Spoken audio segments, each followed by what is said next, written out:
Estamos conversando entonces con Carlos Meléndez. Bueno, para el 2016 no se avisora digamos, tú hablabas de los elencos estables, también hay estos elencos estables pues en la política nacional, ya sabemos más o menos, uno podría predecir que la segunda vuelta va a ser entre Alan García y Keiko Fujimori. No se ve un mala, digamos, de esta época, no se ve un outsider de derecha o de izquierda o de donde fuese que tuviera posibilidades, aunque claro, todavía quedan 2 años. Todavía quedan 2 años, el Perú se mueve, se define electoralmente todo siempre dentro de un verano, ¿no? Pero claro, yo creo que el sistema, otra cosa positiva del sistema político es que se ha convertido, sabe protegerse más de los outsiders. No por las reglas de juego, no porque haya cambiado reformas a nivel electoral, sino porque la inercia hace que se cree un elenco que además se retroalimente y que se dé fuerzas entre sí, por decirlo de un modo. En el discurso a la fraternidad, por ejemplo, del Día de la Fraternidad, Alan García convocaba básicamente al establishment político, excluyendo a la izquierda. Ahora, el tema es que efectivamente hay un elector de izquierda en el Perú, hay un 25-30% de gente que va a votar a un candidato de izquierda. Entonces, que surja un candidato que tenga un discurso en el lado izquierdo del espectro político, sea un outsider o no, va a tener cierta receptividad dentro de la gente. Existen algunas personas que podrían perfilar un discurso de izquierda, digamos outsiders, por ejemplo, César Palomino, que es el decano del Colegio Médico, ha empezado con un discurso bastante radical, tratando quizás de encontrar espacio en ese lado del espectro político. Gastón Acurio es más centro-izquierda, pero digamos podría intentar jalar votos por ese lado. El tema es que ver quién dentro del elenco que tenemos es capaz de ganar votos en la izquierda. Y me da la impresión que si tú tienes a Alan García, PPK y Keiko Fujimori tiene muchas más habilidades que los otros dos para sacar votos en la izquierda.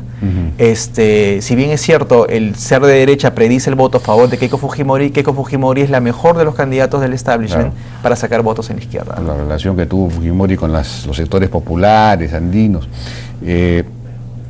Pero los partidos, digamos, lo que estoy viendo es que el PPC, ahora para las elecciones municipales, estábamos hablando de la izquierda, el Frente Amplio, por ejemplo, parece romperse en Lima, porque ya se dice que Susana Villarán, de hecho, no suscribió aparentemente este famoso comunicado deplorable de respaldo a Maduro, de defensa de Maduro, iría o querría ir por su cuenta, ¿no? Con Somos Perú o con no sé exactamente con quiénes. Y en Cajamarca también están rotos, me parece, ¿no? Parece que sí. Entonces, ¿el Frente Amplio es algo que va a funcionar o no va a funcionar? Claro, el tema que tiene la izquierda es una cuestión ya también histórica, es el pad dependas de la izquierda, así como hay un pad dependas en el gobierno neoliberal que funciona. En la izquierda el pad dependas es a dividirse entre sí, o sea, han generado tantos conflictos previos que cada nuevo conflicto suma en base a todas las pugnas anteriores que han tenido. Yo veo muy difícil una confluencia de las izquierdas si es que no es alrededor de una candidatura que tenga peso electoral propio. No. Y eso no lo estamos viendo. Susana Villarán lo fue en su momento. Ella era una persona con un carisma que podía ganar una elección, como fue así. Pero tú no ves ahora una alternativa que hace que justamente los diferentes grupos de izquierda pongan sus posiciones a un costado. Entonces yo creo que la fragmentación va a seguir siendo el sino de la izquierda, ¿no? Para rematar esta parte con con un tema que dejamos pendiente en la última entrevista que tuvimos, y tiene que ver con la entrevista que justamente le voy a hacer ahora a José Luis Sardón, que ha sacado un libro que se llama Democracia sin populismo, ¿cómo lograrlo? Y él insiste en una tesis que compartimos mucho, en realidad muchos, en el sentido de que hay que ir hacia un sistema electoral de distritos uninominales, de elección individual, para fomentar la aglutinación de los partidos y la formación de partidos amplios y horizontales, como es en las democracias pues avanzadas, ¿no? Pero, ¿tú cómo ves esa tesis, esa posibilidad? Digamos, la vez pasada señalabas que en realidad de repente ya no es la hora de formar partidos ni de buscar un sistema de partidos, sino que habría que buscar un sistema fluido de líderes, de elencos, digamos, un sistema que permita la renovación, pero cómo generar la lealtad al sistema y la lealtad mutua entre estos líderes o entre estos actores, digamos, si es que no forman parte de un sistema estable de partidos, de 2 o 3 o 4 partidos. Claro, yo creo que para empezar por el lado de los distritos electorales, efectivamente se amerita una reforma, un debate en el que Sardón ha sido uno de los principales promotores precisamente. Yo creo que hay que tener mucha creatividad ahí, porque no necesariamente las actuales jurisdicciones políticas deberían ser la base de esa reestructuración del sistema electoral. Claro. Porque que vamos a agrupar Magdalena, San Isidro y Miraflores en un solo distrito electoral. ¿Por qué no? Sí, pero se pierde sentido de identidad. Entonces, porque alguna gente va a empezar a decir, ¿qué es esto? Este es un supraalcalde, este es un alcalde de un distrito, en San Juan de Lurigancho va a haber 2 alcaldes y además del alcalde que elegimos. Es tu representante del Congreso. Pero por eso, digamos, la relación entre el ciudadano y la representación política tiene que ser creativa, en el sentido siguiente. Hay muchas jurisdicciones, muchas lógicas, muchos circuitos políticos, sociales y económicos que rompen esa división distrital. De acuerdo. Entonces, lo que tenemos que hacer es identificar cuáles son esos distritos. Esas unidades más o menos naturales, digamos, o sociales. Que no necesariamente va por el lado de los distritos. No, de acuerdo, pero digamos, tienes que agrupar circunscripciones sobre una base real. Por real. ejemplo, todos sabemos que el BRAE, que es lo más conocido, el BRAE es una unidad geográfica que trasciende 2 departamentos, es decir, tienes provincias y distritos, algunas provincias de la Convención, algunos distritos de la Convención, algunos distritos de la Mar, algunos distritos de Huanta. Sí. Tú tienes que tratar de construir una jurisdicción ad hoc, claro, respetando esas dinámicas propias de estas jurisdicciones. Que no necesariamente pasan por los distritos, a eso me refiero. Vas a tener que romper distritos. Por las provincias, digamos. Porque estaríamos hablando a nivel de provincias, ¿no? Exactamente. Entonces, juntar 2 o 3 provincias. Y lastimosamente, las reformas electorales que se están planificando es agrupar distritos, agrupar provincias, o que cada provincia tenga su propio representante. Partir provincias es... Partir provincias quizás no, pero partir departamentos sí. Eso sí, claro, tienes que partir departamentos. Tienes que partir departamentos. Si vas a hacer un sistema uninominal necesitas 130, digamos, circunscripciones. Eso significa partir departamentos. El tema es justamente encontrar cuáles son esas jurisdicciones. Claro. Y ahí es donde se amerita bastante investigación. A lo que voy es que de acuerdo, no es tan fácil de decirlo de la noche a la mañana, agrupemos provincias, porque por eso es que ha fallado justamente el proceso de regionalización. Claro. El tema, pero digamos, avanzar en esa línea sería bueno para buscar un sistema de partidos. Pero el tema de coyuntura, hemos comenzado por la estructura antiperiodísticamente, pero vamos al tema de coyuntura finalmente. Okay. El asunto de la primera dama, el papel de la primera dama. Y la relación que puede haber de la división de funciones, en realidad, entre el presidente y el presidente del Consejo de Ministros, porque finalmente el presidente podría delegar algunas cosas o encargarle a la primera dama, a su esposa, algunos temas, pero claro, esos temas no podrían colisionar con las funciones propias del presidente del Consejo de Ministros, en fin. ¿Cómo ves ese asunto? Yo creo que se está replicando un tipo de modelo de PCM fujimorista, que tiene que ver con una estructura de un triángulo. Tú tienes el poder político real y formal, que es el presidente. Tienes el poder del ministro de Economía, que desde los 90 en adelante ha cobrado mayor relevancia. Fíjate, no es casual. ¿Quiénes han sido los ministros de Economía con más tiempo en la cartera? Jorge Camet, 5 años, y después de él, Castilla.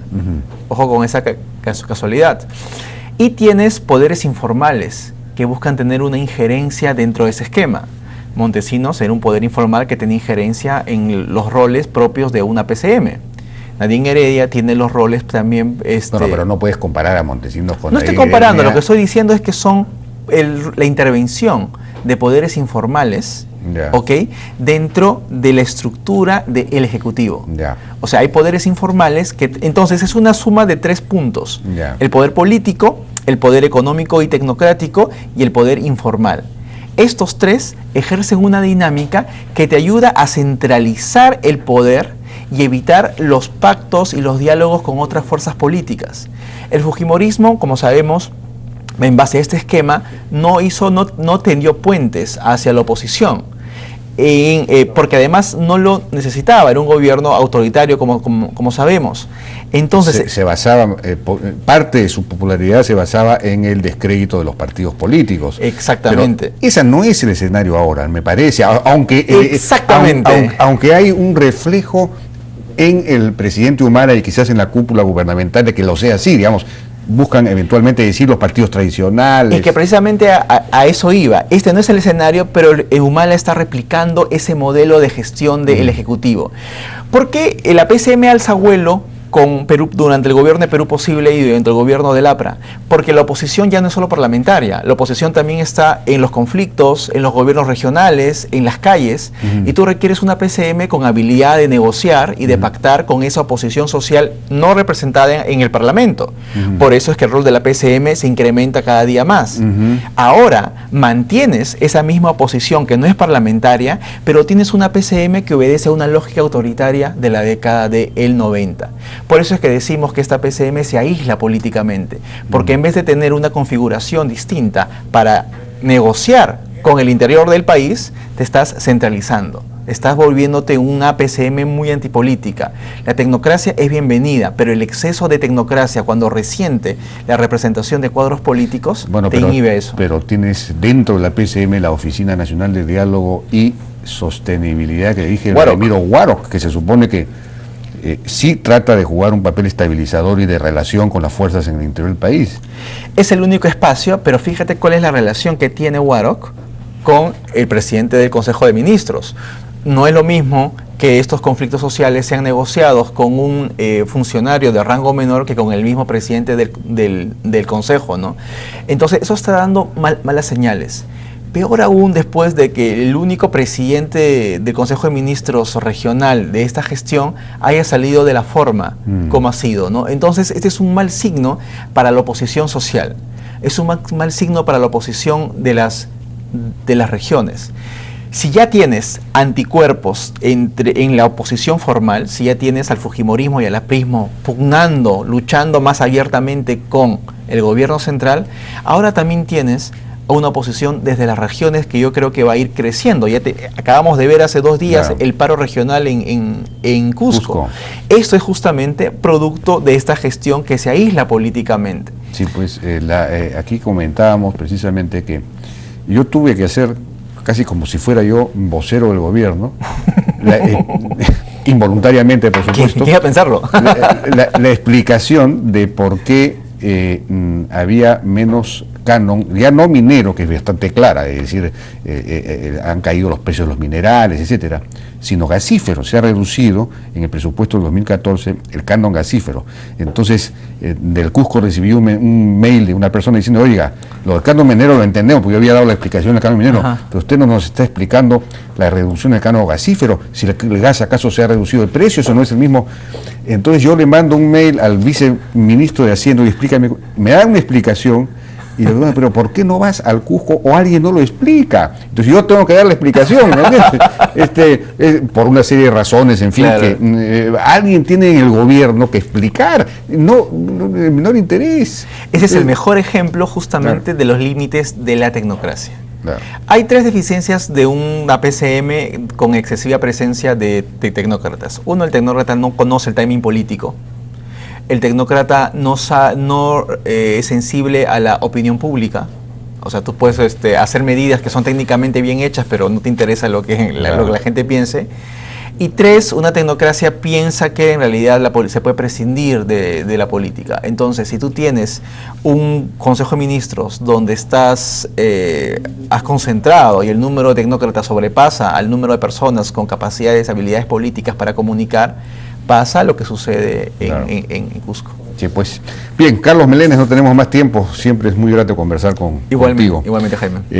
Gracias. Cuando vengas por el Ecuador, bueno, nuevamente pásanos la voz. Bueno. Perfecto.